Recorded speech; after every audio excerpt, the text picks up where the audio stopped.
BNP chairperson Khaleda জিয়ার heart ও ফুসফুসে সংক্রমণ হয়েছে।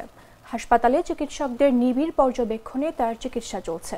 রোববার রাতে রাজধানীর এভার কেয়ার হাসপাতালের সামনে বিএনপি চেয়ারপারসনের জন্য গঠিত মেডিকেল বোর্ডের সদস্য অধ্যাপক FM সিদ্দিকী সাংবাদিকদের একথা জানান।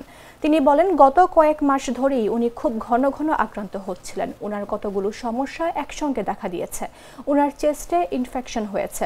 FM সিদ্দিকী বলেন, হাসপাতালে আনার পর আমরা খুব তাৎক্ষণিকভাবে দ্রুত যে পরীক্ষাগুলো করা দরকার তা করেছি।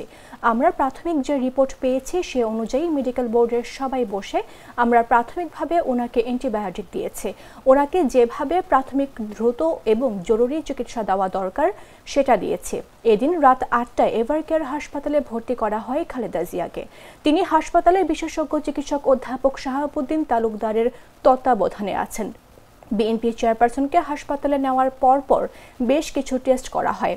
এরপর অধ্যাপক শাহাবুদ্দিন তালুকদারের সভাপতিত্বে মেডিকেল বোর্ড বৈঠকে বসে।